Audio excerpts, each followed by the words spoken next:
مجيد. قال الله تبارك وتعالى في كلامه المجيد: أعوذ بالله من الشيطان الرجيم. بسم الله الرحمن الرحيم. وإن خفتم شقاق بينهما فابعثوا حكما من أهله وحكما من أهلها إن يريدا إصلاحا يوفق الله بينهما إن الله كان عليما خبيرا.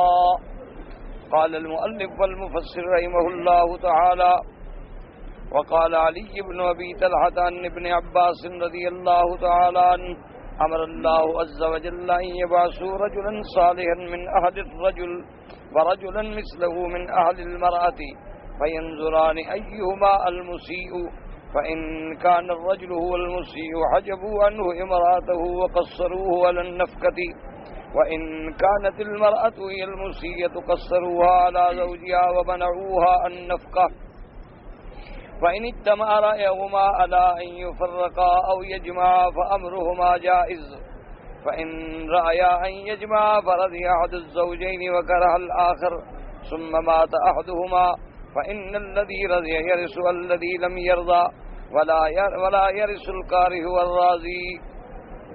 اللہ تبارک و تعالی نے قرآن مقدس میں یہ ارشاد فرمایا کہ اگر اب دونوں طرف میں جھگڑا ہے، اس لیے جیسے آپ الحمدللہ قرآن مقدس کی سورۃ النساء کی یہ آیات مبارک بڑی تفصیل سے پڑھ رہے ہیں جس میں احکام ہیں عورتوں کے، تو سب سے پہلے تو آپ اس بات پہ غور کریں کہ اللہ کی کتنی بڑی رحمت ہے، عنایت ہے اپنے بندوں پر کہ ان کے ہر مسئلے میں اللہ نے قرآن میں راہبری فرمائی. یعنی کوئی ایسا مسئلہ نہیں آدمی کا زندگی میں جس کے بارے میں اللہ نے قرآن میں راہبری نہ فرمائی. سب سے پہلی چیز ہوتی ہے اعتقادیات، کہ انسان کا عقیدہ صحیح ہو، کیونکہ اس کے بغیر تو نجات جو ہے وہ ممکن ہی نہیں. تو اللہ نے پورے قرآن مقدس میں آپ دیکھیں کہ کوئی صورت اللہ کے قرآن کی آپ کو ایسی نہیں ملے گی جس میں اللہ نے اعتقادیات پہ روشنی نہ ڈالی ہو، توحید کا مسئلہ سمجھایا، شرک کا رد فرمایا. اللہ نے نبوت و رسالت کی عظمت، مقام، ذات بیان فرمائی اور انبیاء اور رسولوں کے انکار تکذیب کا رد فرمایا. اسی طرح تیسرا مسئلہ جو ہے عقیدے کا سب سے بڑا مہم وہ ہے بعث المعاد، کے قیامت کا اٹھنا ہونا، حساب کتاب، جزا سزا، جنت جہنم، صراط، وزن، ایک ایک لفظ اللہ نے قرآن میں کھول دیا، کیونکہ قرآن کا یہ فیصلہ ہے لِيَهْلِكَ مَنْ هَلَكَ عَنْ بَيِّنَةٍ، کہ جس نے برباد ہونا ہے پھر وہ ٹھیک ٹھاک سمجھ بوجھ کے بربادی لے، اور جس نے زندہ رہنا ہے، کامیاب ہونا ہے، وہ بھی دلائل کی روشنی میں زندہ رہے. اب اعتقادیات کے بعد اب مسائل ہوتے ہیں سب سے بڑے مہم معاملات، کہ لین دین، تجارت، کہ اس کے بغیر بھی تو زندگی گزارنا مشکل ہے. اس پہ اللہ نے قرآن مقدس میں بڑی مفصل روشنی ڈال دی کہ بھئی تجارت کے ذریعے سے، رضامندی کے ذریعے سے فریقین ایک دوسرے کے ساتھ معاملہ کریں، کاروبار کریں، نفع اٹھائیں، کامیابی حاصل کریں. اور اتنی بڑی فضیلت فرمائی کہ التاجر والصدوق الامین جو ہے مع النبیین او کما قال، کہ جو تاجر ہے سچا ہے، جھوٹ نہیں بولتا اور امانت و دیانت سے تجارت کرتا ہے، قیامت میں اللہ اس کو نبیوں کے درجے میں رکھے. اب اس سے بڑی فضیلت کیا ہو سکتی؟ تو اللہ نے تجارت کے احکام بھی بیان فرما دیے کہ تجارت کیسے ہو، اس کی رضا کیسے ہو. اچھا، پھر تجارتی معاملات میں جتنی بنیادی چیزیں ہیں حرام، جیسے سود ہے، جیسے جوا ہے، دھوکہ ہے، غش ہے، ان کے بارے میں بھی اللہ نے پورے قرآن میں وضاحت کر دی کہ بھی سود حرام. اور اس کی حرمت بھی ایسی ہے کہ سود لینے والا، دینے والا صرف گناہ گار نہیں بلکہ لکھنے والا، گواہی دینے والا، سب پر لعنت. کہ ایک آدمی نے لیا دیا کچھ نہیں، صرف وہ لکھ رہا ہے لیکن معاونت تو کر رہا ہے، گواہی دے رہا ہے، تو وہ بھی تو امداد کر رہا ہے، اس پر بھی لعنت۔ اور سود کی پھر جتنی قسمیں ہیں ان سب کی حرمت اللہ نے قرآن میں بیان فرما دی اور میرے مدنی سرکار نے کھول کھول کے بتایا۔ اور جیسے تاجر کا اتنا بڑا درجہ ہے کہ انبیاء کے ساتھ ہوگا قیامت میں، سود خور کی کتنی بڑی ذلت ہے کہ ادنا سود کھانے والا جو ہے اپنی ماں سے 70 بار زنا کرنے کے برابر ہے۔ یعنی اللہ نے معاملات جو تھے وہ بھی پورے قرآن پاک میں کھول کھول کے بیان کیا۔ اب جناب سب سے بڑے مسئلے یہ تھے کہ بھی انسان زندہ ہے، انسان اب مر گیا تو مرنے کے بعد بھی تو جھگڑے پیدا ہوتے ہیں نا، تو اللہ نے احکام مواریث بیان کر دیے، سب کا میراث مقرر کر دیا، جھگڑے کی ضرورت ہی نہیں۔ یعنی اب تو کوئی جھگڑا کرے نعوذ باللہ وہ تو منکر قرآن ہو یا منکر حدیث رسول پاک ہو صلی اللہ علیہ وسلم، ورنہ اللہ نے تمہارے حصے واضح کر دیے، بیٹے کا اتنا حصہ، بیٹی کا اتنا حصہ، بہن کا اتنا، باپ کا اتنا، ماں کا اتنا، ان حالات میں یہ ہے، ذوی الفروض ہیں، ذوی الارحام ہیں، عصبات ہیں، سب کھول کے بیان کہ کوئی جھگڑے کا مسئلہ ہی پیدا نہیں۔ اچھا بھی بیوی مر جائے تو بھائی خاوند کا اتنا حصہ، خاوند مر جائے بیوی کا اتنا حصہ، یعنی سارے سہام جو ہیں بالکل تقسیم کر دیے کہ اتنی سی بات ہے کہ کوئی آدمی مر جائے تو آدمی صرف عالم کو جا کے یہ بتائے گا کہ فلاں شخص مر گیا، بیوی چھوڑ گیا، لڑکیاں لڑکے فلاں، 1 منٹ میں وہ اس سے نکال کے دے دیں گے، کوئی جھگڑا نہیں۔ اللہ نے میراث کا مسئلہ بھی، علم الفرائض کا مسئلہ جو ہے وہ بھی کھول کر قرآن میں بیان فرما دیا۔ اب جناب مسائل ہیں انسان کی آئلی زندگی کے، آئلی زندگی میں بھی اللہ تبارک و تعالیٰ نے تمہارے سارے مسائل حل کر دیے کہ معقولات میں یہ حلال ہے، یہ کھا سکتے ہو، یہ حرام نہیں کھا سکتے ہو۔ مشروبات میں بھی بتلا دیا کہ بھی ان چیزوں کا پینا حلال ہے اور ان چیزوں کا پینا حرام۔ اب جناب یہ ہے کہ چلو بھی انسان کو کھانا بھی مل گیا، روٹی بھی مل گئی، لیکن آگے توالد ہے، تناسل ہے، اس کے اندر اللہ نے جو قوتیں رکھی ہیں ان کا بھی تقاضا ہے۔ اللہ نے نکاح کے مسائل بھی دیا کہ بھئی ایک انسان کو اللہ نے ایسے نہیں پابند کر دیا کہ وہ بالکل ایسے قیدی کی طرح زندگی گزارے یا اپنی خواہشات کو پورا نہ کر سکے۔ فرمایا نہیں، اگر کھانا ہے 1,00,000 دفعہ کھاؤ لیکن من طیبات، پاک چیزیں، عقیدہ چیزیں استعمال کرو، یہ نہیں کہ حرام چیزیں کھاؤ۔ تم پینا چاہتے ہو، فرمایا حلال چیزیں پیو۔ دنیا میں کتنے مشروب ہیں تمہارے لیے جو بنائے گئے ہیں کہ آدمی گن بھی نہیں سکتا، کتنی قسم کی شربتیں ہیں، حلال پیو۔ صرف منع کیا کیا کہ ہر وہ چیز جو مسکر ہے یعنی نشہ دینے والی ہے وہ حرام۔ اچھا اس کو بھی حرام کیوں کیا؟ تیرے فائدے کے لیے کہ جب تم نشے میں ہوگے تو ماں کا پتہ نہیں، بیوی کا بھی پتہ نہیں، بیوی کو ماں کہہ کے گلے لگ رہا ہوتا ہے نشئی، اور اپنا ماں کو بیوی سمجھ کے پکڑ رہا ہوتا ہے، کیونکہ عقل ہی چلا گیا۔ تو شرف جو ملا تھا تمہیں، تم تو خود حیوان بن گئے، تو جو چیز تمہیں حیوان بنائے اللہ نے اس کو حرام کر دی۔ اور جن چیزوں میں نشہ نہیں ہے تمہاری مرضی ہے، تم شربت بنا کے چاہے کھجور کی پیو، چاہے انگور کی پیو، چاہے شہد کی بناؤ، گلاب کی بناؤ، جو مرضی آئے، لاکھوں انواع بنتے۔ اب جناب ہم نے قضائے شہوانیت بھی تو کرنی تھی، فرمایا ٹھیک ہے 1 بیوی کر لو، اگر تمہارا اس سے بھی گزارے 2 نکاح کر لو، اس سے بھی گزارا نہیں 3 نکاح کر لو، اس سے بھی گزارا نہیں 4 شادیاں کر لو، حرام نہ کرو۔ اچھا 4 شادیوں کے بعد بھی اگر اللہ نے کہیں جہاد اسلامی کا موقع دے دیا اور اللہ نے کافروں پہ فتح دے دی تو مما ملکت ایمانکم، وہ بھی تمہارے لیے حلال ہے۔ اسلام نے کسی جگہ بھی انسان کو قید نہیں کیا، اسلام نے کسی جگہ بھی انسانیت کو کسی بند گلی میں نہیں کھڑا کر دیا کہ اب تمہارے سامنے راستہ نہیں ہے، بس ٹکر مارو دیوار سے اور مر جاؤ۔ یہ سارے احکامات اللہ تبارک و تعالی نے بیان فرما دیے۔ اچھا اب جناب مسئلہ یہ ہے کہ لازمی بات ہے کہ جب رشتے ہوں گے تو بھائی ہم کس سے رشتہ کریں؟ تو اللہ کتنا مہربان ہے، یہ بھی بتا دیا کہ تمہارے اوپر بھی تمہاری مائیں تو حرام ہیں، تمہاری بیٹیاں حرام ہیں، تمہاری بہنیں حرام ہیں، اسی طرح تمہاری خالائیں حرام ہیں، تمہاری پھپھیاں حرام ہیں. یہ سارے محرمات کا بھی ذکر کر دیا. ان کے ماں سوا سب تمہارے لیے حلال ہے.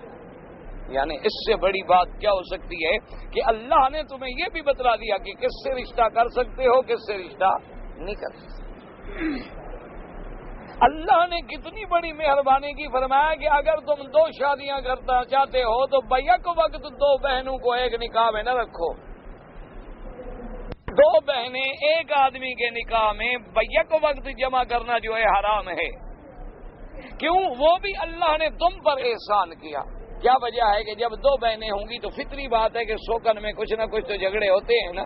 تو پھر ایک بہن دوسری بہن کی دشمن بنے نا، ایک بہن دوسری بہن کو کاٹنے کی کوشش کرے نا. اس کا مطلب ہے کہ اچھا تم نے رشتہ کیا کہ 2 بہنوں کو لڑا رہے ہو. اللہ نے سلسلہ ہی ختم کر دیا کہ جہاں لڑائی کا اندیشہ ہو یہ رشتہ ہی نہ کرو، حرام. ہاں اگر ایک بہن مر گئی پھر اس کی دوسری بہن سے بعد میں تم نے شادی کر لی، کوئی بات نہیں، اس لیے کہ وہ تو اور اچھی بات ہے کہ اس کے لیے تمہاری بہن، اس کی بہن کے بچے ہوں گے، اس کے دل میں زیادہ رحم ہوگا، زیادہ شفقت ہوگی، اور اس کو یہ بھی معلومات ہوں گے کہ میری بہن کے ساتھ اس کا رویہ کیا تھا، اس کے ساتھ اس نے زندگی کیسے گزاری ہے. تم اچھے ہوگے تو وہ رشتہ قبول کرے گی، ورنہ کون رشتہ قبول کرتا ہے. اللہ نے یہ بھی ہمارے مسائل حل کر دیے. دیکھیں کہ اسلام کتنا جامع، کتنا مانے اور کتنا دام قانون دستور حیات ہے کہ سر سے لے کر پاؤں تک جو تمہیں مسئلے پیش آتے ہیں اللہ کے قرآن نے بیان کر دیے. یعنی ایمان سے کہیں اس سے بھی کوئی مسئلہ ہے کہ آپ نے احرام باندھا ہوا ہے. آج کل تو خیر مزے ہو گئے نا جی، آج کل تو مسئلہ ہی کوئی نہیں نا. 4 گھنٹے میں تو آپ اپنے ملک سے مکے آ جاتے ہیں. آج کل تو احرام کوئی مسئلہ ہے ہی نہیں. یعنی 5 دن حج کے بھی اگر گزار لیں تو احرام کی چادر بھی میلی نہیں ہوتی آدمی کی. پہلے دور میں تھا حج کہ ماشاءاللہ مدینے سے احرام باندھا ہوا ہے اور اونٹوں پہ چل رہے ہیں اور جناب پیدل چل رہے ہیں اور جناب آ رہے ہیں اور 10 دن 15 دن 20 دن پہاڑوں میں گزر رہے ہیں. پھر پتہ لگتا تھا احرام کی پابندیاں کیا ہیں. اب تو الحمدللہ جی آپ مدینہ منورہ سے بیر علی سے یعنی احرام باندھے اور اللہ کی رحمت سے اگر اپنی گاڑی ہے تو 4 گھنٹے میں مکے میں پہنچ گئے اور اے سی میں بیٹھے ہوئے ہیں. پسینے کا سوال نہیں ہوتا کہ تمہیں کوئی بدبو پیدا ہو. تو پہلے دور میں یہ مشکلات ہوتی تھیں اور لوگ رکھتے تھے بال بڑے بڑے. اب جناب غسل بھی نہیں کر رہے، صابن بھی نہیں مل رہا، صفائی بھی نہیں ہو رہی، تو بالوں میں جوئیں موئیں پڑ جاتی تھی تو تم تکلیف ہوتی تھی. اللہ نے اس کا مسئلہ بھی حل کر دیا. ایسی تکلیف ہے تو فدیہ ادا کر دو، ٹھیک ہے بال صاف کر دو. یعنی تمہاری اتنی تکلیف بھی اللہ کو گوارا نہیں. اچھا جی ہم احرام باندھ کے آ رہے ہیں لیکن راستے میں ہمیں روک دیا گیا، ہمارے کاغذ غلط ہیں، ہمارا ریکارڈ ٹھیک نہیں تھا یا کوئی غلطی رہ گئی. انہوں نے کہا جی واپس جاؤ. اللہ نے یہ بھی بتلا دیا کہ اب تم نے کیا کرنا ہے، دم ادا کرو پھر احرام کھولو، بعد میں عمرہ قضا کرو. اللہ نے وہ مسئلہ بھی بیان فرما دیا. یعنی کوئی ایک جز مجھے بتائیں، کوئی ایک بات مجھے بتائیں کہ جس میں اللہ نے اپنے قرآن میں روشنی نہ ڈالی ہو. فرق صرف اتنا ہے کہ کسی میں اجمال ہوتا ہے اور تفصیل ملے گی آپ کو حدیث رسول اللہ صلی اللہ علیہ وسلم. اچھا کسی میں یہ ہے کہ احکام کلی ہوتے ہیں، کسی میں احکام جزئیہ ہوتے ہیں. اور فرق یہ ہوتا ہے کہ ایک وحی ایسی ہے کہ لفظ بھی اللہ کے اور معنی بھی اللہ کا، یہ قرآن ہے. اور ایک وحی ایسی ہوتی ہے کہ وحی تو اللہ فرماتے ہیں، حضور کے دل میں ڈالتے ہیں، یعنی معنی اللہ کی طرف سے ہے، لفظ محمد مصطفیٰ کے صلی اللہ علیہ وعلا آلہ واصحابہ وسلم تسلیما کثیرا کثیرا. یعنی آپ اندازہ فرمائیں کہ اس سے بڑا اور کیا مسئلہ ہو سکتا ہے. قرآن مقدس میں کسی نظر سے نظر ڈالیں، کسی زاویے سے نظر ڈالیں، اللہ نے قرآن پاک میں اپنے تمام احکام ایسے کھول دیے کہ اگر بندہ صحیح معنی میں بندہ بن جائے تو قرآن جیسی جامع کتاب اسے مل ہی نہیں سکتی. اچھا جی، اب مسئلہ پیدا ہو گیا، ٹھیک ہے جی، شادی تو ہو گئی، جب شادی ہوگی تو اصول ہے کہ جہاں بھانڈے ہوں گے، برتن ہوں گے تو آواز تو آئے گی نا، کبھی نہ کبھی تو ٹکرا جائیں گے نا بھئی، آخر آپ کہیں برتن رکھے ہوں تو اٹھائیں گے تو برتن سے برتن تو لگے گا نا، آخر آواز تو پیدا ہوگی۔ تو آخر میاں بیوی ہیں، جب پیار ہے، محبت ہے تو جھگڑے بھی ہوں گے، جہاں محبت ہوگی جھگڑے بھی ہوتے، جہاں پیار ہوگا ناراضگی بھی ہوتی ہے، جہاں وصال ہوگا جدائی بھی ہوتی ہے، یہ تو فطری باتیں ہیں۔ اچھا اب جناب اگر جھگڑا ہو جائے تو کیا کریں؟ تو اسلام نے یہ بھی مسئلے حل کر دیے کہ اچھا جھگڑا جو ہے دیکھو بیوی کی طرف سے ہے یا دونوں طرف سے ہے۔ ایک یہ ہے کہ بھی خاوند تو ٹھیک ہے لیکن بیوی کا دماغ کچھ اکھڑ گیا،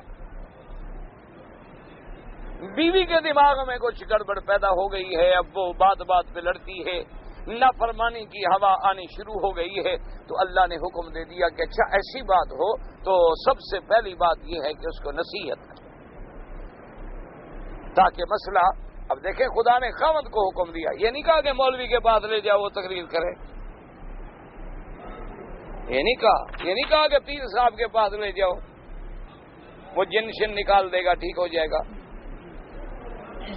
وہ ہمارے ایک مولوی صاحب تھے، بیچارے فوت ہو گئے، بہت بڑے عالم تھے، اللہ ان کی قبر پہ رحمت کرے، بہت بڑے عالم تھے اور نابینا تھے، اور اپنے دور میں جب وہ پڑھتے تھے ماشاءاللہ تو امتحان میں فرسٹ آئے، نابینا ہونے کے بعد دورہ حدیث میں تمام طلباء سے زیادہ نمبر لیے، تو بڑے عالم تھے اور اللہ نے بڑی آواز دی تھی دردناک، اور بڑے خطیب تھے۔ تو ایک جگہ تقریر فرما رہے تھے، کوئی جاہل آدمی تھا میرے جیسا، اس نے کہا حضرت پیر کی شان زیادہ ہوتی ہے یا قرآن شریف کی شان زیادہ ہوتی ہے؟ تو اس نے عالم تھے، سمجھ گئے کہ ہے تو جاہل، اب پیر کا کیا تعلق ہے قرآن کا مقابلہ کرے؟ انہوں نے کہا اب اس کو مسئلہ جو سمجھائیں تو اس کو مسئلہ تو سمجھ آئے گا نہیں۔ اس نے کہا بابا بات سنو، قرآن شریف کب سے آیا ہے؟ اس نے کہا جی سنا تو یہی ہے 1400 سال گزر گئے۔ اس نے کہا دیکھو 1400 سال سے قرآن ہر گھر میں موجود ہے، تم اپنے پیر کو 14 دن گھر میں رکھ لو، بعد میں مجھے مسئلہ خود بتلا دینا۔ قرآن نے تو 1400 سال میں تمہیں کوئی نقصان نہیں پہنچایا نا، اس کو بھی تو 14 دن گھر میں رکھ کے دیکھ لو، انشاءاللہ آدھا گھر غائب ہوگا اللہ کی رحمت سے۔ تو یہ ایک باتیں ہو جائے کہ دیکھو قرآن کتنا جامع ہے، کہتا ہے بھی اگر عورت میں علامات نشوز پائے جاتے فَإِذُوهُنَّ، تم خود نصیحت کرو، میاں بیوی کا مسئلہ ہے، باہر نہ جائیں اور کوئی نہ سنے، نہ عورت کی توہین ہو نہ خامد کی توہین۔ دیکھو نا جی مسئلہ باہر چلا جائے، ایک آدمی سنے کہ آج جناب مولوی صاحب کو اپنی بیوی نے ایسے بے عزت کیا ہے تو کیا عزت رہے گی؟ کیا خدا نہ خاصہ کوئی یہ دیکھے کہ اچھا جی مولوی صاحب نے آج اپنی بیوی کو اتنا مارا ہے تو بھی لوگوں کو تقریر کرتے ہیں اور خود یہی کام کرتے ہیں، تو کیا عزت رہے گی؟ اللہ نے فرمایا نا، خود نصیحت کرو، گھر میں بٹھا دو، خود بیٹھ کے سمجھاؤ کہ یہ حق ہے عورت کا، یہ مرد کا، یہ اسلام یہ کہتا ہے، اور بی بی عائشہ کی صدیقہ کی زندگی بتلاؤ، سیدہ فاطمہ کی زندگی بتلاؤ، رضوان اللہ علیہن اجمعین کے، آخر وہ بھی تو بیویاں تھیں نا کہ جن پہ ساری دنیا کی بیویاں بیٹیاں قربان ہو جائیں، چکی بھی پیس رہی ہیں، گھر میں جھاڑو بھی دے رہی ہیں، پانی بھی بھر رہی ہیں مشکیزے سے۔ بی بی سیدہ فاطمہ فرماتی ہیں کہ پانی کی مشکیزہ ایسے رسی گلے میں ڈالتے تھے تو داغ پڑ گئے، اور تمہارے لیے تو کوئی مشکل بھی نہیں ہے، تمہارے پاس تو ہر چیز آج کل بٹن میں ہے، گیس پہ چولہے رکھے ہوئے ہیں، ہاتھ بھی کالے نیلے نہیں ہوتے، اور جناب ہر چیز فریج میں رکھی ہوئی ہے، سامنے 1 سیکنڈ میں نکالا گرم کیا اور 10 آدمیوں کو کھانا دے دو۔ آج کل تو مسئلہ ہی کوئی نہیں، آج کل تو کوئی اچھا برتن دھونے کا پرابلم بھی ختم ہو گیا، گتے کے لے آؤ، کاغذ کے لے آؤ، کھاؤ لپیٹو پھینک دو، السلام علیکم، نہ کچھ کرو، نہ دو، نہ اٹھاؤ، نہ جاؤ۔ تو اس کو سمجھاؤ کہ دیکھو اللہ نے ہمیں یہ ساری نعمتیں دی ہیں، اس کا یہی قدر کر رہی ہو کہ ہم ہر وقت لڑتے رہیں کہ جب آئیں تو دنیا ہمارا تماشا دیکھے؟ کسی دوسرے کے گھر سے بھی تم نے آوازیں سنی ہیں لڑائی کی؟ کچھ عقل کرو، اس کو نصیحت کرو، نصیحت اثر نہ کرے۔ وَهْجُرُوهُنَّ فِي الْمَضَاجِعِ، اب رکھو گھر میں لیکن اس سے محبت، اس کے ساتھ لیٹنا، سونا، بولنا یہ کم کرو، تاکہ اس کو بھی احساس ہو کہ دیکھو آج میں کمرے میں اکیلی پڑی ہوں، دیکھو نا آج خاوند آیا گزر گیا لیکن مجھ سے بات نہیں کی تاکہ نصیحت ہو. اگر اس پر بھی وہ نہیں سمجھتی وَاضْرِبُوهُنَّ تم ان کو مار بھی سکتے ہو لیکن ایسی مار نہ مارنا خبردار جو اس کو نقصان دے. مقصد تو ڈرانا ہے. اصل بات تو دیکھو نا جی اصول ہوتا ہے کہ ڈر جو ہے وہ مار سے زیادہ ہوتا ہے. تو اگر تم کسی کو مارو نا جی ٹھیک ہے اس کو تکلیف تو ہوگی لیکن 2-4 دفعہ مارنے کے بعد وہ ڈھیٹ ہو جائے گی. اس کو اندازہ ہو جائے گا کہ بھائی یہ تو ہمارے مقدر میں ہے نا میں نے مار کھانی ہے چلو اس کو تو ذلیل کروں نا. اس کے بجائے تم دہشت رکھو ڈر رکھو خوف اس کے دماغ میں رکھو وہ زیادہ ہوتا ہے. مارنے سے وہ زیادہ اثر کرتا ہے. اگر مارنا بھی ہے چلو بھی منہ پہ نہ مارو. شریعت نے کتنا حکم دیا کہ چہرہ تو سب کو نظر آئے گا. اس کا کوئی عضو بھی نہ توڑ دو کہ بازو توڑ دیا ٹانگیں توڑ دی. کیونکہ اگر ایک دو عضو توڑنا اتنا بڑا نقصان ہے اور دوسرا یہ ہے کہ تمہاری بیوی کی جب ٹانگ ٹوٹ جائے گی تو تم بھی تو عذاب میں آ جاؤ گے نا. علاج کون کرائے گا؟ اور ایسی مار بھی نہ مارو کہ عضو ضائع ہو جائے کہ کان پہ مارا ہے سماعت ختم, آنکھ پہ ہاتھ مارا آنکھ ختم. بعض ہوتے ہیں نا ہم کھڑے کھڑے مار دیا. کیونکہ انسان ایک ایسی چیز ہے کہ عقل میں ہو تو اس سے بڑے اشرف المخلوقات ہے اور جب عقل سے نکل جائے تو سب سے بڑا خطرناک حیوان ہے.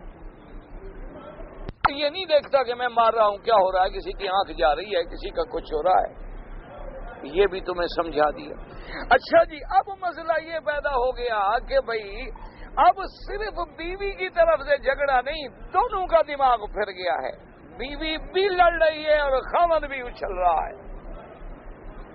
اب جھگڑا دونوں میں ہے تو اب کیا کریں؟ پہلے تو ایک طرف تھا نا, اب جھگڑا ہے دونوں طرف سے. فرمایا وَإِنْ خِفْتُمْ شِقَاقَ بَيْنِهِمَا فَبَعَثُوا حَكَمًا مِّنْ أَهْلِهِ وَحَكَمًا مِّنْ أَهْلِهَا. اگر دونوں طرف سے جھگڑے کا خوف ہے تو اب کیا کرو؟ خامد کے خاندان سے باہر کا آدمی نہ لے آؤ. اسلام نے کتنی بڑی پابندی رکھی, تیرے خاندان کا مسئلہ باہر نہ جائے, لوگ نہ سنیں, تمہاری بے عزتی نہ ہو, تمہاری توہین نہ ہو کہ باہر کے لوگوں کو لے آؤ جی ہمارا فیصلہ کرو. فرمایا نہ اپنے خاندان میں سے, خامند کے خاندان میں سے ایک بندہ اور ایک عورت کے خاندان میں سے, وہ بھی اس کا اہل ہو وہ بھی اس کا اہل ہو, کوئی چاچا کوئی ماما کوئی بزرگ کوئی بڑا خاندان کا, ان کو تم حکم بناؤ. خامد بھی حکم بنائے بیوی بھی حکم بنائے اور وہ دونوں بیٹھ کے اب دیکھیں کہ بھی قصور کس کا ہے, جھگڑے کا ذریعہ بیوی ہے یا جھگڑے کا ذریعہ خامد ہے. جھگڑے کی ابتدا کہاں سے ہوتی ہے؟ کیونکہ بعض اوقات ایسا ہوتا ہے نا جی کہ آدمی کو سمجھ نہیں آتا. بعض لوگ ایسے ہوتے ہیں, ایک آدمی تھا نا وہ لڑائی ہو جاتی تو جب اس سے پوچھا گیا اس نے کہا جی میرا تو صرف اتنا قصور ہے نا کہ میں آ کر دیوار پہ کچھ میٹھا لگا دیتا ہوں. تو جب میٹھا لگا دیا تو اب مکھیاں بھی آنی شروع ہو گئی, مچھر بھی آنے شروع ہو گئے, اب لڑائی شروع ہو گئی. میں نے تو کچھ نہیں کیا, میں نے صرف دیوار پہ ایسے میٹھا ہی لگایا ہے نا. بعض آدمی ایسے ہوتے ہیں ماشاءاللہ, ایک بات کر لیں گے کہ اگلی بیوی بیچاری 10 دن لڑتی رہے گی اور بظاہر وہ شریف بن کے بیٹھے, دیکھو جی میں نے تو کبھی بات ہی نہیں, میں تو جی اونچی آواز میں بولتا ہی نہیں, لیکن جب ایک بات بولے گا تو اگلا 10 دن چلتا رہے. ایسے بھی عقل والے ہیں ماشاءاللہ, ایسے بھی لوگ ہوتے ہیں. اسی طرح بیویاں بھی ہوتی کہ جناب وہ بالکل چپ بیٹھی رہے گی لیکن ایسا زہریلا کلمہ کہے گی کہ خاوند 10 دن تڑپتا رہے. اور بعد میں جب لوگ سمجھائیں گے وہ کہتے پوچھے جی میں نے تو کبھی بات ہی نہیں کی, میں نے تو اونچی آواز میں بولا ہی نہیں, میں نے تو اونچی آواز میں اس سے کبھی بات ہی نہیں کی ہے. تو اس لیے اب دونوں کیا کریں, اب دونوں دیکھیں کہ قصور کس کا. اچھا اب دیکھیں قرآن پاک کی اللہ کی شان رحمت دیکھیں نا. اللہ فرماتی ہے کہ ان یریدا اصلاحا, مانا کیا ہے کوشش بھائی سلو کی کرو, کوشش توڑنے کی نہ کرو. اسلام جوڑتا ہے, اسلام توڑنے کے لیے نہیں آیا.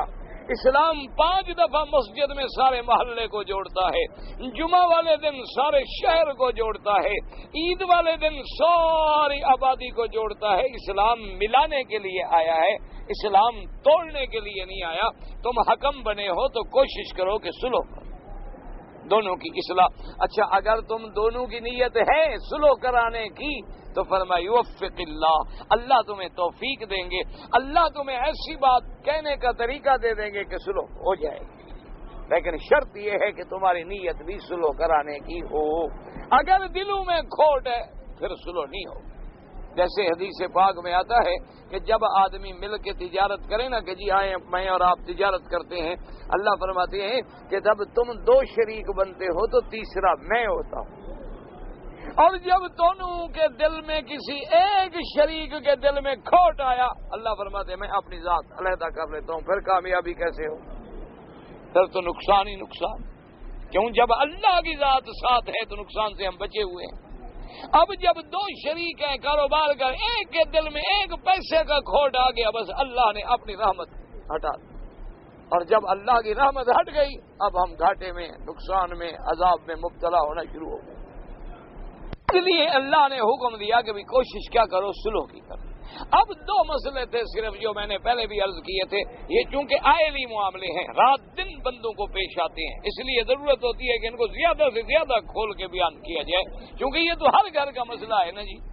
آج کل تو جس دور میں ہم گزر رہے ہیں وہ تو میرے خیال میں تو ہزاروں میں کوئی ایک گھر ایسا ہوگا جو اسلام کے مطابق زندگی گزار رہا ہو، ورنہ تو اللہ رحمت فرمائے جو حالات ہیں۔ انا للہ و انا الیہ راجعون۔ جب ایسا وقت آ جائے کہ باپ اپنی بیٹی کے سودے کرے، بہن اپنی بھائی اپنی بہن کو نعوذ باللہ عصمت فروشی پہ خود ساتھ لے کے پہنچائے، جس دور میں ہم گزر رہے ہیں، کیا تمہیں پتہ نہیں کہ صرف ہمارے ذمہ ہوتی ہے یہ بات؟ کون نہیں جانتا؟ سب جانتے۔ کتنے ماں باپ ہیں جنہوں نے یہ دھندے بنا لیے ہیں کہ ایک جگہ لڑکی کی شادی کر دیں گے، ادھر سے کھا لیں گے، پھر لڑائی طلاق، پھر دوسری جگہ، پھر اس کو کھا لیں گے، جب اس کا مال ختم ہو جائے گا پھر لڑائی جھگڑا، پھر تیسری جگہ۔ اپنی لڑکیوں کو ذریعہ بنا لیا ہے کھانے کا۔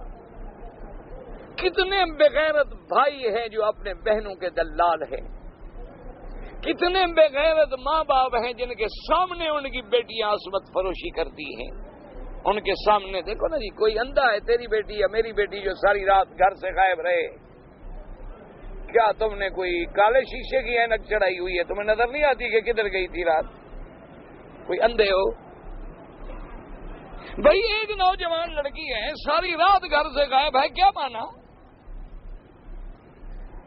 اور باپ بھی خوش ہے۔ اچھا اس کے بعد تم دیکھ رہے ہو کہ بھائی میری تو تنخواہ ہے 2000 ریال، جس میں میں بڑی مشکل سے اپنا بجٹ پورا کر رہا ہوں، اور میرے گھر میں لڑکی روزانہ ایک نئی گھڑی پہن کے آ رہی ہے، کہاں سے آ رہی ہے؟ تم جو چپ ہو تو بغیرت نہیں؟ اندھے ہو تم کہ اس کو گھڑیاں راستے میں پڑی ہوئی مل جاتی ہیں سڑک پہ؟ تم کیوں نہیں دیکھتے کہ روزانہ اس کا سوٹ نیا ہے، کہاں سے آ رہا ہے؟ روزانہ اس نے پرس بدل لیا ہے، کہاں سے لے کے آ رہی ہے؟ تو اگر ماں باپ خاموش ہیں تو اس سے بڑے دیوس اور کون ہو سکتے ہیں؟ اس سے بڑے بے حس اور بغیرت کون ہو سکتے ہیں؟ وہ اندھے ہیں کہ بھئی ان کو آخر کہاں سے مل رہا ہے؟ تمہارا اگر بیٹا ہے شام کو وہ 10 ریال کی مٹھائی لے کے چاکلیٹ لے کے آ رہا ہے، تم نے اس کو 1 ریال دیا تھا، تو اس کو 9 ریال کہاں سے ملے ہیں؟ اگر تم نے کنٹرول نہ کیا تو نتیجہ کیا نکلے گا؟ اس کا مطلب ہے کہ وہ باہر کو بدکاری کرتا ہے، لوگ اس کو پیسے دیتے ہیں، یا وہ چوری کرتا ہے، یا اس نے کوئی غلط ظالم دوست بنائے ہوئے ہیں۔ اگر ماں باپ بھائی بہن اپنی عزت و عصمت کی رکھوالی نہ کرے تو کون کرے گا؟ ایک بازار سے علماء نے لکھا ہے کہ جب تم 1 کلو گوشت خریدتے ہو تو اس کو باقاعدہ پلاسٹک میں، شاپر میں، پھر کپڑے میں، بند لفافوں میں لپیٹ کے چلتے ہو کہ کہیں اوپر سے آ کر کوئی چیز نہ پڑ جائے۔ یہ جو 6 فٹ کی لاش باہر پھیل رہی ہے، اس کی کبھی تم نے حفاظت نہیں کی۔ یہ جو 2.5 من کا گوشت باہر پھر رہا ہے، تم نے اس کے بارے میں کبھی نہیں سوچا؟ اگر ایک دن قہوہ پی لو، ایک دن کھجور کھا لو، تمہیں گرمی ہوتی ہے تو گھر والوں کو نہیں ہو رہی ہے، اس کا تم نے کبھی نہیں سوچا؟ کیوں تم قیامت میں جواب نہیں دو گے؟ کمانے پہ آئے ہوئے ہو، گھر کی عزتیں لٹ جائیں، عصمتیں برباد ہو جائیں، ہم پیسہ بنا رہے ہیں، ایسے پیسے پہ لعنت بھیجو کہ عزت نہ بچے۔ تمہیں 1 کروڑ ریال بنا لو اور اگر بیوی کی عزت لٹ گئی تو اس کروڑ کا کیا فائدہ ہوگا؟ ہاں اگر غیرت ہی مر جائے تو پھر کوئی علاج ہی نہیں، پھر کوئی علاج ہی نہیں ہے۔ پھر وہ میں نے بتا دیا ہے کہ ماں باپ بیٹھے ہوئے ہیں، اللہ تبارک و تعالیٰ اچھا ایمان سے کہیں تمہارے گھر میں او جی میں فلم نہیں دیکھتا، ہاں جی حضرت آپ تو نہیں دیکھتے، لیکن تمہارے گھر میں چلتی ہے۔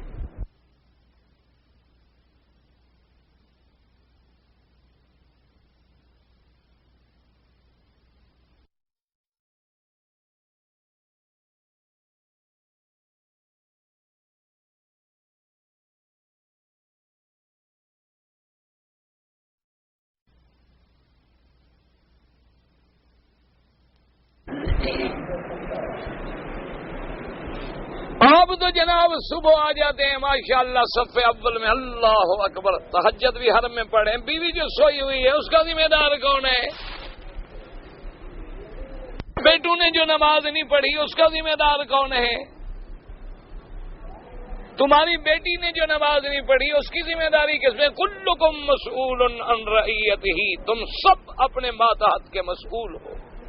کارخانے دار ہو، اگر مزدور نماز نہیں پڑھتا قیامت میں تمہیں جوتے پڑے۔ ملانر ہو، فیکٹریاں ہیں، کاروبار ہیں، دکانیں ہیں، تمہارے عمال ہیں، تیرا عامل تم سے 1800 تنخواہ لے کے 8 گھنٹے ڈپٹی دیتا ہے، تیرے حکم پہ نماز نہیں پڑھ سکتا؟ تیرے دکان پہ جھاڑو دیتا ہے، صفائی کرتا ہے، تیرے دکان پہ 2 آنے بیچ کے شام کو تمہیں کرنسی اکٹھی کر کے دیتا ہے، یہ ساری باتیں تیری مانتا ہے، ایک نماز والی بات نہیں مانتا؟ تو کیا قیامت میں تم نہیں پکڑے جاؤ گے؟ کبھی تم نے ٹھنڈے دل سے بیٹھ کے اپنے گھر والوں پہ نظر ڈالی ہے کہ بھئی میں نے تو آپ کو یہ 2 جوڑے خرید کر کے دیے تھے بیگم صاحب، یہ آج لائن لگی ہوئی ہے ماشاءاللہ سوٹوں کی، یہ کدھر سے آ گئے ہیں؟ میری تو تنخواہ 2000 ہے اور تو تم نے سوٹ 2000 ریال کا لیا ہوا ہے،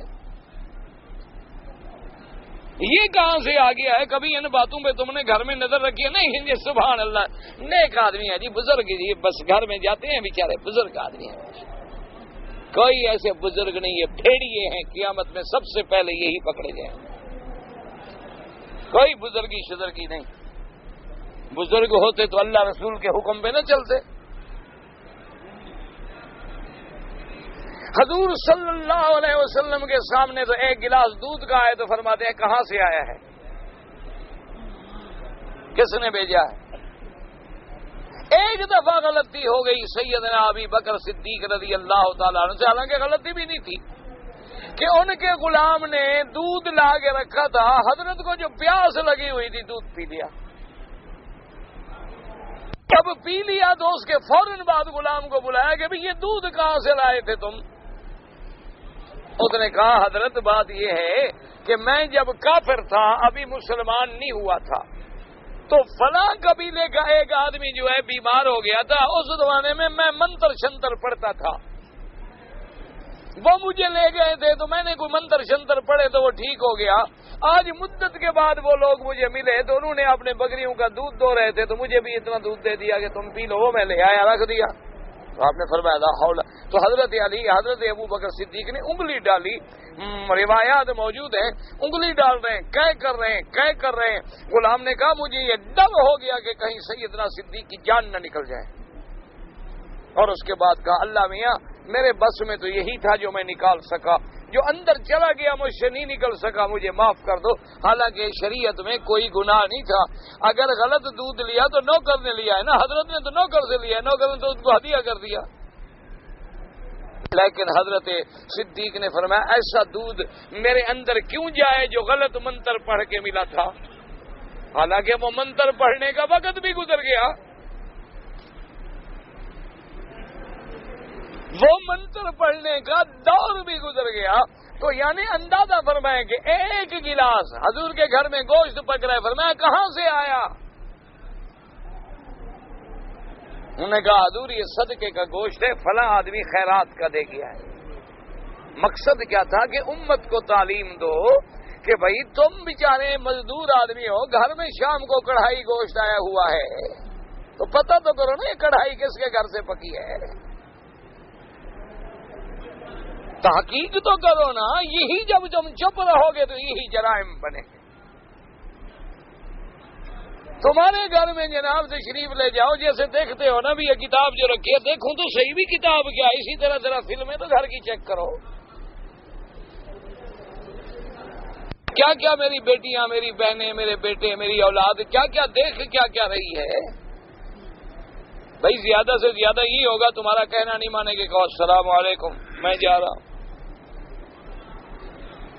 بس بھائی تم میرا کہنا نہیں مانتے ہو تو پھر میں کیا باپ ہوں یا کیا بھائی ہوں یا کیا میری حیثیت ہے اس گھر میں. السلام علیکم، تم اپنا رستہ دیکھو، لکم دینکم ولی دین. یعنی آپ اندازہ فرمائیں کہ ہمارے والد رحمت اللہ علیہ، اللہ ان کی قبر پہ کروڑوں رحمتیں فرمائے، میں ان کا ایک ہی آخری عمر کا بیٹا تھا. پہلے اللہ نے انہیں بڑی اولاد دی لیکن فوت ہو جاتی تھی، کوئی بچہ زندہ نہیں رہا، ورنہ ان کے ماشاءاللہ 10-11 بیٹے ہوئے، ہمارے بھائی ہوئے، لیکن سب فوت ہو. تو اب میں تو بالکل ان کی آخری عمر یعنی بڑھاپے کی آخری اولاد تھا، اس کے بعد کوئی اولاد نہیں. اب خود اندازہ کریں کہ بڑھاپے کا ایک بیٹا ہو ماں باپ کے لیے کتنی بڑی کمزوری ہوتی ہے. آپ خود اندازہ کریں کہ اولاد ہو اور ہو بھی ایک، اور وہ ملے بھی بڑھاپے میں کہ آئندہ اب آگے بھی کوئی اولاد کی امید نہیں. تو آخر ماں باپ کے لیے وہ بیٹا گندا ہو اچھا ہو، لیکن ماں باپ کے لیے کتنا اچھا ہوتا ہے. جہاد محلے میں ہم رہتے تھے، ہمارے سامنے ایک گھر تھا، وہ بھی ایک بہت بڑے عالم تھے، اللہ ان کی قبر پہ رحمت کرے. انہوں نے ہمارے گھر والد صاحب رحمت اللہ علیہ کی بڑی خدمت کی، اللہ ان کو اس کا بدلہ دے. ہم تو بدلہ نہیں دے سکتے، ہم کیا بدلہ دیں گے ماں سوا دعا کرنے کے. تو میں جناب جس دن آیا اس گھر میں، والد صاحب اکیلے تھے، میں بھی اکیلا آیا تو ان کے گھر میں آ کے رہا. تو شام کو اسی دن عشاء کے بعد میرے والد مرحوم نے ان بزرگوں کو سامنے، جو ہمارے درمیان میں سڑک تھی چھوٹی سی، ادھر ہمارا گھر تھا ادھر ان کا گھر تھا، تو کھانا وغیرہ ہر چیز ان کے گھر سے آتی. اور اللہ ان کو جزا دے، انہوں نے جتنی خدمت کی ہے، اللہ ان کو، اگر زندہ ہیں اب تو مدت ہوئی ملاقات بھی نہیں رہی، وہ بزرگ تو فوت ہو گئے، یعنی کہ ان کی اولادوں سے اب ملاقات نہیں رہی، تو بہرحال اللہ ان کو اس کا بدلہ عطا فرمائے. یعنی وہ اتنا خیال کرتے تھے کہ اوپر دری سے ان کے لڑکے لڑکیاں دیکھتے کہ مولانا اکیلے آ رہے ہیں یا حضرت کے ساتھ 2 4 5 آدمی ہیں. اوپر سے دیکھا 4 آدمی ہیں، 4 کا کھانا آ گیا، 10 آدمی ہیں، 10 کا کھانا آ گیا. کہنے کی ضرورت نہیں ہوتی تھی کہ کھانا بھیجو، کیونکہ ان کو پتا تھا کہ یہ تو مانگتے تو ہیں نہیں. اب میں ایک بیٹا ہوں، اور میں جناب آیا عشاء کے بعد ان کو بلایا، ان کو کہنے لگے کہ دیکھو بات یہ ہے کہ تم نے میری بڑی خدمت کی ہے، کھانا روٹی پانی، بیماری میں علاج معالجہ، تو اللہ تمہیں اس کا بدلہ عطا فرمائیں گے. اور کبھی کبھی تمہاری لڑکیاں جو ہیں وہ میرے گھر میں خود روٹی پہنچانے آ جاتی ہیں، کیونکہ آدمی نہیں ہوتے تھے، نوکر نہیں ہے، کوئی آدمی نہیں، بھائی نہیں، بیٹا نہیں، تو بیچاری بیٹیاں ان کی آ جاتی، والد صاحب کو روٹی پہنچا دیتی. اب اپنی بیٹیوں کو منع کر دیں کہ میرے گھر میں نہ آئے، میرا نوجوان بیٹا ہے، میں اس کی گارنٹی نہیں دے سکتا کہ یہ شریف ہے یا نہیں ہے. میں تو بوڑھا آدمی ہوں، اپنے نفس کی بات تو میں کر سکتا ہوں، الحمدللہ میری تو وہ بیٹیاں ہیں. لیکن ایک گھر میں نوجوان جب لڑکا آ جائے تو خبردار آئندہ تمہاری کوئی بیٹی میرے گھر میں نہ آئے. کوئی آدمی ہو تو روٹی بھیج دینا، نہ ہو تو بھیجنے کی کوئی ضرورت نہیں. اور یہ بھی ان کو بتلا دو کہ اوپر کھڑکی سے کھڑے ہو کے آپ نہیں دیکھیں گے کہ میرے ساتھ مہمان کون ہیں. اور میں نے تمہیں کہہ دیا ہے. وہ بیچارہ رونے لگ گیا، اس نے کہا حضرت یہ بھی تو ہمارے ہاتھوں میں پیدا ہوا ہے، آپ کا بیٹا بھی تو یہاں پیدا ہوا ہے، ہم نے اس کو تو بچپن سے پالا ہے، اس کا ہمیں پتا ہے کیا ہے کیسا ہے. انہوں نے کہا نہیں، بس میں نے اپنا شریعت کا حق ادا کر دیا، اب تم جانو تمہارا کام. کہہ دینا بڑا آسان ہے، اپنے بیٹے کو سامنے بلا کے اتنی توہین کرنا آسان بات ہے.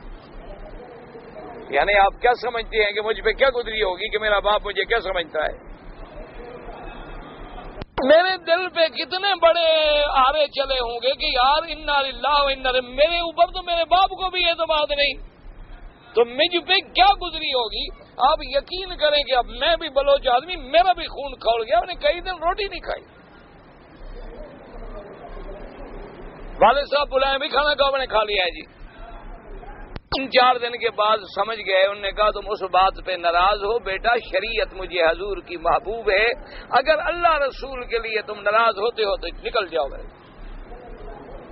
میں اللہ رسول کو نہیں چھوڑ سکتا، میں اپنی اولاد چھوڑ سکتا، میں نے زندگی میں اپنا ملک چھوڑ دیا، سرداری چھوڑ دی، ذمہ داری چھوڑ دی۔ تم لوگوں سے کبھی پوچھا ہے کہ میرا جائیداد کہاں ہے؟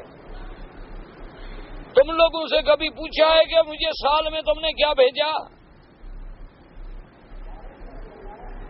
مجھے صرف اللہ اور اللہ کے رسول کی، یعنی آپ کہہ دینا بڑا آسان ہے، لیکن کر کے دکھانا جو ہے شریعت میں عمل بڑا مشکل ہے۔ اس لیے خدا کے لیے اپنے گھروں کو ذرا سنبھالیں، اپنی اولادوں پہ نظر رکھیں، اپنے گھر والوں پہ نظر رکھیں، ان کے سامانوں پہ نظر رکھیں، ہر بات تمہیں 1 منٹ میں سمجھ آ جائے گی۔ ایک آدمی بیمار تھا، میرا دوست ہے، میں نام نہیں لیتا، تم لوگ جانتے ہو اس کو کیونکہ وہ بڑا مشہور آدمی، اس کا بیٹا بیمار تھا۔ اللہ پاک سے دعا کریں اللہ ہر بیمار کو شفا دے، اللہ سب کے بیٹوں کو اچھا بنا، اللہ سب کے بیٹوں کو اپنے پاک پیغمبر کی، والدین کی اطاعت نصیب کرے، اللہ بری صحبت سے بچائے۔ اس کا جناب اس بیچارے نے بڑا علاج کرایا، وہ ٹھیک نہ ہو، میرے پاس آیا کہ جی آپ کے ڈاکٹر بڑی محبت کرتے ہیں آپ سے اور مہربانی کریں، میرے بچے کو تکلیف ہے، یہ ٹھیک نہیں ہوتا، اس کا کوئی علاج کرائے۔ میں نے کہا اس کی مرض کا ایک ڈاکٹر ہے اور وہ فلان جگہ رہتا ہے، تم کبھی آؤ میں تمہارے ساتھ چلوں گا۔ وہ اپنی گاڑی میں اس بیٹے کو بھی لے آیا، گاڑی بھی اسی کا بیٹا چلا رہا تھا۔ ہم اس ڈاکٹر صاحب کے پاس گئے، وہاں بیٹھ کے ہم نے ساری کہانی سنائی ڈاکٹر صاحب کو کہ جناب یہ تکلیف ہے، یہ تکلیف ہے، یہ تکلیف ہے، یہ علاج کرا، یہ کرا، سب کو دکھایا۔ جب سب کچھ ڈاکٹر صاحب نے سن لیا نا جی، تو ڈاکٹر صاحب نے مجھے کہا کہ جی اب میں اگر کوئی بات کروں تو محسوس تو کوئی نہیں کرے گا۔ میں نے کہا جی نہیں کریں گے، ہم تو علاج کے لیے آئے۔ اس نے کہا بیٹا ادھر آؤ۔ آ گیا نوجوان آدمی، پڑھا لکھا ماشاءاللہ، یونیورسٹی میں پڑھنے والا لڑکا، وہ آ گیا۔ انہوں نے کہا مکی صاحب آپ بھی آئے۔ انہوں نے کہا بیٹا گاڑی کھولو ذرا، کار کھولو۔ اب اس کا باپ کہے ڈاکٹر پاگل تو نہیں، میں بیٹے کا علاج کرانے آیا ہوں، گاڑی ٹھیک کروانی ہے میں نے۔ اس نے کہا بیٹا گاڑی کھولیں، خیر گاڑی کھولی۔ اس نے کہا اس کے اندر جو کیسٹ پڑے ہوئے ہیں نا ذرا یہ لگاؤ ٹیپ ریکارڈر پہ۔ اب وہ شرم کرے، نہیں، انہوں نے کہا نہیں، ایک کیسٹ لگاؤ مجھے سنواؤ۔ اب وہ لڑکا آخر کچھ میرا شرم کر رہا تھا، کچھ اس کا کر رہا۔ ڈاکٹر صاحب خود اندر بیٹھ گئے، ایک کیسٹ لگایا، دوسرا۔ انہوں نے کہا حضرت اس کو عشق کی بیماری ہے، کوئی بیماری نہیں، یہ کسی لڑکی پہ عاشق ہے، اس کے باپ سے کہو شادی کر دے، کوئی بیماری ہو۔ یہ گانے نہیں سن رہے آپ، یہ جو بیچارہ درد والے کیسٹیں رکھی ہوئی ہیں اس نے، اس کی بیماری تو سامنے معلوم ہے۔ یہ جو ساری رات جو گانے سنتا ہے، 2-3 گانے سن لو، سمجھ جاؤ کہ تمہارا بیٹا کس راستے پہ جا رہا ہے۔ وہ ساری رات ڈسکو جو سنتا ہے تو کیا تہجد پڑھتا ہوگا؟ اس نے 2 کیسٹیں لگائیں، اس نے کہا حضرت اس کو بیماری کوئی نہیں، یہ کسی پہ عاشق ہے، اس کے باپ سے کہو اس کی شادی وادی کرے۔ لڑکے کو ہم نے کہا اچھا بات سنو، تم جو چاہتے ہو نا تمہارے باپ سے ہم منوا دیتے ہیں۔ انہوں نے کہا بات ٹھیک ہے، میں ایک لڑکی پہ عاشق ہوں، یہ سارے میں بہانے بناتا ہوں۔ جب باپ مجھے لے جاتا ہے نا علاج کرانے کے لیے، دوا میں پھینک دیتا ہوں، شام کو آگے گھر سے کہا میں مر گیا، باپ ہے بیچارہ کھڑا ہو جاتا ہے غریب، ہوتا مجھے کچھ نہیں، وہ ڈاکٹر نے ٹھیک کہا ہے۔ اس لیے اب آپ بھی، میرے کہنے کا مقصد یہ تھا کہ ذرا گھر میں مہربانی فرمائیں، اپنی اولاد کے کیسٹ لگا کے سنیں کہ کیا سن رہے ہیں، وہ کدھر جا رہے ہیں، مائیکل جیکسن بن رہے ہیں یا امام ابو حنیفہ پڑھ رہے ہیں۔ شام کو تمہارے گھر کی بیماریاں تمہیں ساری سمجھ آ جائیں گی۔ بیٹی کا کمرہ کھول لو، اندر چلے جاؤ گے کون کون سے ناول پڑھے ہیں۔ بیٹی صاحبہ پڑھ کیا رہی ہے؟ ہیر رانجھا پڑھ رہی ہے تو ہیر رانجھا ہی بنے گی، بی بی فاطمہ تو نہیں بنتی۔ یہ باتیں تمہیں بری ضرور لگیں گی، لیکن میں بے وقوف آدمی ہوں، معاف کر دیا کرو، کہتا میں تمہارے بھلے کی ہوں، کہتا تمہارے بھلے کی ہوں، باقی بری تمہیں لگیں گی۔ آج جناب جا کے ذرا بیگم صاحب کے کیسٹ چیک کریں، لباس چیک کریں، تمہیں اندازہ ہو جائے گا کہ میں نے تو کبھی سوٹ نہیں پہنا، اور بیگم صاحب کے تو ماشاءاللہ پرفیوم اندر خوشبوئیں آ رہی ہیں، یہ کہاں سے آئے ہیں، کون پے کر رہا ہے؟ شام کو تمہارے سارے گھر کے مسئلے انشاءاللہ، یا کل تم جوتے کھا کے آ جاؤ گے، میرا درس سن کے ایک فائدہ ہوگا، یا تمہارا گھر عذاب سے بچ جائے گا۔ دعا یہی کرو اللہ ہر کسی کے گھر کو عذاب سے بچائے اللہ ہمارا۔ اب دیکھو اسلام یہ کہتا ہے کہ اب ان دونوں کو اللہ نے حکم دیا کہ ایک آدمی مرد کا ایک آدمی عورت کا، لیکن رجلا صالحا، اچھا آدمی اختیار کرو جو سلو کرانے کے لیے جانے والا ہو، صالح بندہ، تب سلو ہوگی۔ ایسا بندہ نہ بھیجو کہ بیوی کے پاس جائے، اس کو کہے اس کو چھوڑو میں شادی کے لیے تیار ہوں، ایسے بندے کیا سلو کروائیں گے؟ صالحا، اچھا ہو۔ اچھا اب وہ دونوں دیکھیں، اگر تو مرد میں برائی ہے اور مرد نہیں مانتا، کہیں ٹھیک ہے عورت کو علیحدہ بٹھا دو، ٹھیک ہے جی تم اس کے ساتھ بات مت کرو، اور اس کو جناب روک دیں اور اس کو کہیں کہ خرچہ بھی دو، نفقہ بھی دو، گھر بھی تمہارے رہے گی، لیکن اس کی بات نہ سنو، کیوں؟ اس کی شرارت ہے تاکہ مرد کو کچھ احساس ہو۔ اور اگر عورت کی طرف سے برائی ہے، رکھے گھر میں لیکن کہے کہ ٹھیک ہے اب میں تمہیں خرچ نہیں کروں گا، بس گزر شدر کرو، نہ اس سے بولے۔ اچھا اب اس کے بعد سلو ہو تو سلو کرا دیں، تفریق ہو تو تفریق کرا دیں، کہ بھئی اگر سلو ہو سکتی ہے الحمدللہ، اور اگر سلو ناممکن ہے، اگر جدائی ضروری ہے تو پھر ان میں جدائی کرا دیں۔ اچھا اب ایک مسئلہ انہوں نے یہ بھی لکھ دیا کہ اگر مثال کے طور پر کہ ان دونوں نے یہ دیکھا کہ ایک تو راضی ہے لیکن دوسرا راضی نہیں ہوتا، اچھا اس کے بعد مر گیا ایک، تو کہتے ہیں جو راضی ہے وہ تو وارث بنے گا، اور جو راضی نہیں ہے وہ وارث نہیں بنے گا۔ لیکن جمہور یہ کہتے ہیں کہ جب تک نکاح ہے، طلاق نہیں ہوئی، خامد مر گیا تو عورت وارث بنے گی، حتیٰ کہ طلاق ہے، عورت عدت میں ہے اور خامد مر گیا تب بھی وارث بنے گی، اس کے بعد وارث نہیں بنے گی۔ یہ انہوں نے ایک قول نقل کیا ہے، ایک فیصلہ نہیں فرمایا۔ اور اس کے بعد جناب فرماتے ہیں فضل نبی حاتم قال عبد الرزاق قال اخبرنا معمر بن طاووس نے قال عباس قال ابو معاویہ رضی اللہ تعالی عنہ حکمین قال معمر بن عثمان رضی اللہ تعالی عنہ واسهما وقال لهما ان رأيتما ان تجمعا جمعتهما وان رأيتما ان تفرقا ففرقا۔ فرماتی ہیں حضرت ابن عباس کے مجھے اور حضرت معاویہ کو حکم بنایا گیا فیصلے کرنے کے لیے، حضرت عثمان رضی اللہ تعالیٰ عنہ نے ہمیں حکم دیا کہ تم دونوں حکم ہو جا کے میاں بیوی کا فیصلہ کرو، اور ساتھ یہ بھی فرما دیا کہ اگر راضی ہو جائیں تو دونوں کو ملا دو، اگر راضی نہیں ہوتے تو دونوں میں تفریق کر دو تاکہ ختم، کیونکہ اگر صلح کا امکان نہیں رہا تو پھر اسلام کہتا ہے کہ ایک دوسرے کو لٹکاؤ نہیں، بس طلاق دے دو تاکہ وہ اپنی جگہ شادی کرے، تم اپنی جگہ شادی کرو۔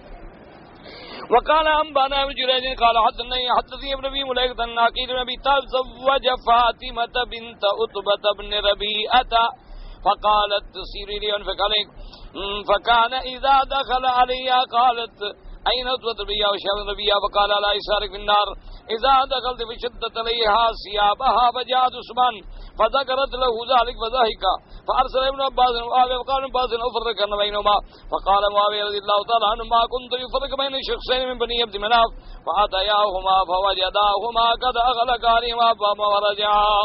اب جناب فرماتی ہیں اس روایت میں آتا ہے کہ عقیل ابن ابی طالب، عقیل ابن ابی یہ بھائی ہیں حضرت علی کے، حضرت علی بھی ابی طالب کے بیٹے ہیں، عقیل بھی حضرت ابی طالب، حضرت عقیل بھی ابی طالب کے بیٹے۔ تزوج فاطمہ بنت عتبہ بن ربیعہ، ان نے شادی کی تھی بیوی، اس کا نام بھی فاطمہ تھا، وہ عتبہ کی بیٹی تھی۔ کہتے ہیں وقالت تصیر الی وانفق علیک، وہ کہتی ہیں کہ انہوں نے کہا کہ ایسا کیا کرو کہ تم میرے پاس آیا کرو، میں تمہیں خرچ ورچ جو ہے وہ دے دیا کروں گا۔ فکان اذا دخل علیہا، اب جب حضرت جاتے ان کے پاس اپنی بیوی کے پاس تو وہ پوچھتی کہ این عتیبہ بن ربیعہ، میرا باپ کہاں ہے، میرے باپ کا انجام کیا ہوگا؟ تو وہ کہتے کہ جب تم جاؤ گی تو دیکھو گی کہ وہ تمہارے بائیں طرف جہنم میں پڑا ہے، تو وہ بھی غصے میں کہتے کہ اللہ سارے کو، کیونکہ وہ تو کافر مر گیا نا، وہ تو جب کافر ہے جہنم میں جائے گا. تو اسی پہ ان کا جھگڑا ہو گیا. کہتے ہیں کہ اس نے کپڑے پہنے، اس کے بعد حضرت عثمان کی خدمت میں آئی اور آگے کہا کہ دیکھو جناب میرا خاوند کیا کہتا ہے. جب پوچھتی میرا باپ کیا ہو گیا تھا، جہنم میں جہنم میں جہنم میں. تو یہ کیسی بات ہو گئی؟ حضرت عثمان سن کے ہنسے کہ بھی بات تو ٹھیک ہے تو وہ جہنم میں نا. کہتا تو وہ بھی ٹھیک ہے، جب کفر پہ مر گیا جہنم میں نہیں جائے گا تو کہاں جائے گا. لیکن ہر وقت بیوی کو چڑھانے کے لیے یہ کہنا بھی تو مناسب نہیں ہوتا نا کہ چلو اس کا باپ اگر کافر تھا مر گیا تو مر گیا، بس بات ختم ہو گئی. تو آپ نے پھر حضرت ابن عباس اور حضرت معاویہ رضی اللہ عنہما کو حکم دیا کہ بھئی ان کی جا کے سلو کراؤ. حضرت ابن عباس نے فرمایا کہ بھی معاملہ تو اس جگہ پہنچ چکا ہے، فرق کرنا بینہما، میں تو کہتا ہوں ان کی تفریق کرا، طلاق کرا دو، جان چھوٹے. حضرت معاویہ نے کہا کہ دیکھو بھئی آخر بنی عبد مناف کے لوگ ہیں، ان کے ہمارے خاندان کے لوگ ہیں، ان کو کیوں ہم لڑائیں؟ ہمارا مقصد ہے ان میں سلو کرائیں.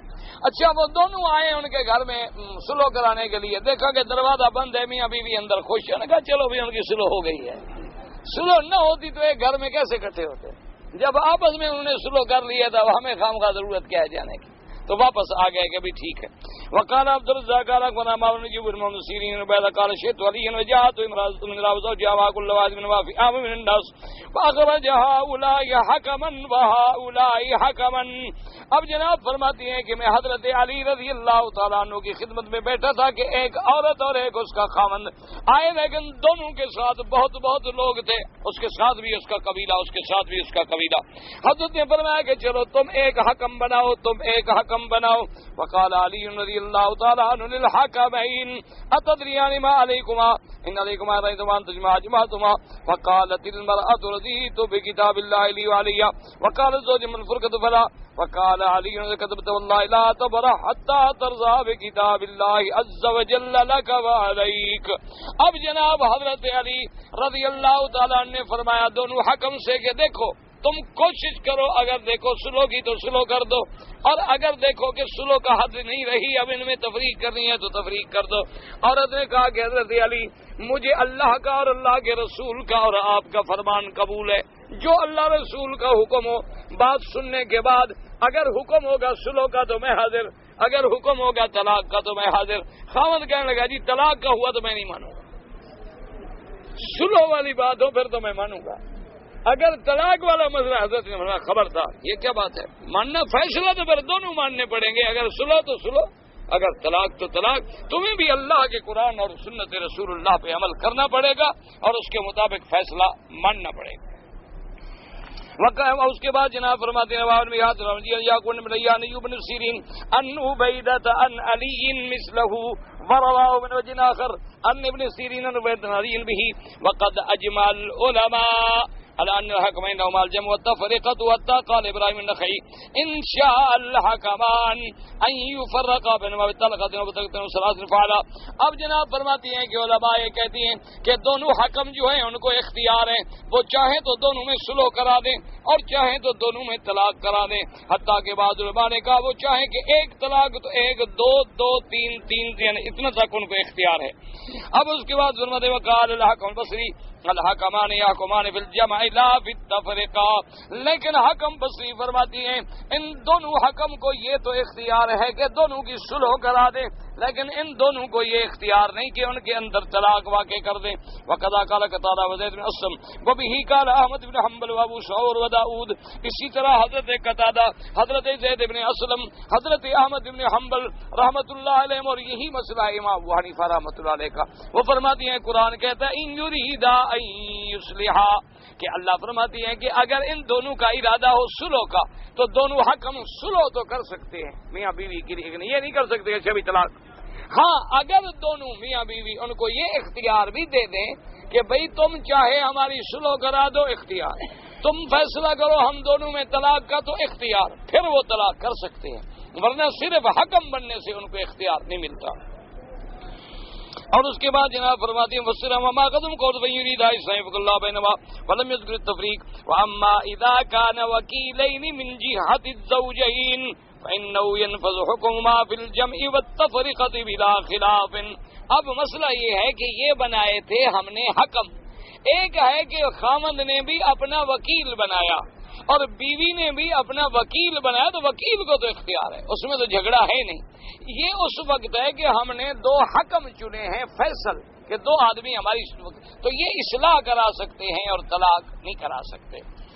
اب اس کے بعد جنوبات اختلاف ائمۃ بالحکمین حلوا منصوبان من جهه الحاكم يحكمان ولم يرضى الزوجان او ما وكيلان من جهه الزوجين قولين والجمهور على الاول کے وہ حاکم ہیں لقوله تعالی فبعثوا حكما من اهله وحكما من اهلها۔ اللہ نے قرآن میں فسماهما حاکمین ومن شان الحاکم يحكم بغير اذن المحكوم عليه وهذا ظاهر الايه والجديد من مذهب الشافعي وقول ابي حنيفه واصحاب الثاني منهم على قول علي رضي الله عنه قال ام الفقهاء قال كذبت حتى تقر بما اقرت به قالوا فلو كان حاکمین لما افتقر الى اقرار الزوج والله اعلم۔ اب بعض کہتے ہیں کہ نہیں، ان دونوں کو تفریق کا بھی اختیار ہے، اسی لیے تو حضرت علی نے فرمایا تھا کہ تم بھی اقرار کرو کہ راضی ہو، تفرقہ ہو یا ہو۔ اور اس کے بعد جناب فرمانے قال الشيخ ابو عمر بن عبد البر جل الحكم قال ما فلا يبدو بقول الاخر واجب ولا قال ما نافذ بالجميع فان لم يكلم الزوجان واختلفوا هل ينفذ قول ما في التفرقه ثم كان يبين ينفذ قول ما في ما اذن غير توكيد۔ اب جناب فرماتا ہے کہ ان کا اگر دونوں سلو کرا دیں تو ٹھیک ہے، اگر سلو کے علاوہ مثلا دونوں حکم جو ہے ان کی رائے بدل گئی، ایک کچھ کہتا ہے کچھ کہتا ہے، پھر کوئی بات، یا تو دونوں متفق ہو جائیں، دونوں متفق ہوں تو پھر فیصلہ ہوگا، واللہ عالم۔ کہتے ہیں جی اگر کسی مسلمان کے ہاتھ سے قرآن شریف گر جائے، بھائی بات یہ ہے کہ کچھ بھی نہیں ہوتا، کیونکہ مسلمان کبھی بھی نعوذ باللہ قرآن کو بے عزتی کے لیے نہیں گراتا، لازمی بات ہے غلطی ہو گئی، ہاتھ سے چھوٹ گیا، کچھ نہیں ہوتا۔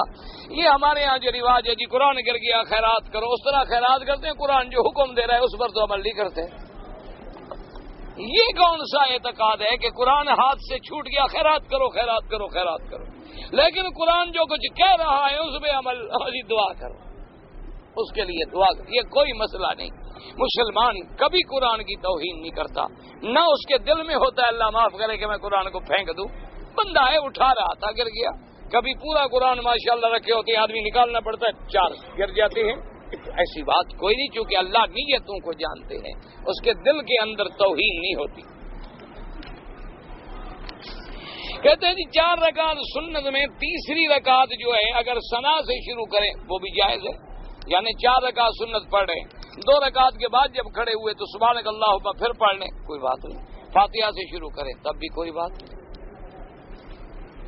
میری کافی نمازیں قضا ہو گئی ہیں جن کی مجھے تعداد معلوم نہیں، سب سے پہلا علاج تو ہے توبہ، کہ توبہ کرو کہ آئندہ میں قضا نہیں کروں گا، آئندہ میں نماز نہیں چھوڑوں گا، پھر تم اپنے اندازے کے مطابق جتنی یاد ہیں قضا کر، نہیں ہے تو بس اللہ توبہ سے پوری کر دیں گے۔ نفلی روزے کی فضیلت جو ہے کس کس ماہ میں؟ ہر ماہ میں ہے، 13، 14، 15 کی رات فضیلت ہے، سوموار اور جمعہ رات روزہ رکھے آدمی فضیلت ہے، رمضان تو فرض ہے۔ نماز جنازہ سے پہلے میت کے لیے کوئی دعا، وہی جنازہ تو دعا ہے، اور کون سی دعا؟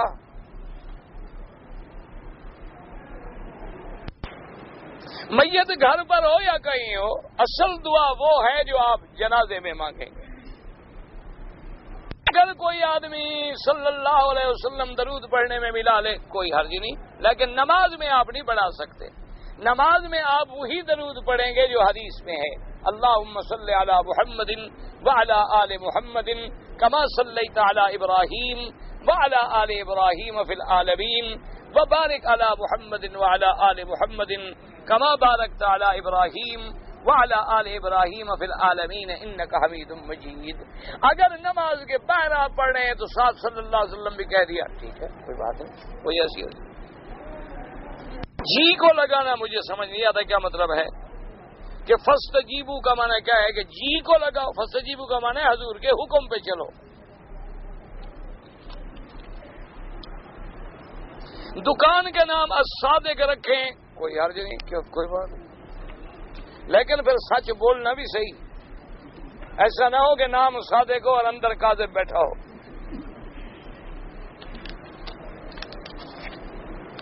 ہمارے ملک میں ہیں یہ سچوں کی ہٹی، ایسے لکھے ہوتے میں نے پڑھے ہیں خود ایسے بورڈ، پتہ نہیں مجھے یہ سمجھ ہے۔ حضرت موسیٰ علیہ السلام عیسیٰ علیہ السلام کیوں باقی نہیں رہا؟ کیوں یہ کتابیں بغیر وحی کے آیا نہیں آیا؟ ان کی نبوت بھی تو باقی نہیں رہا. جب نبوت باقی نہیں، کتاب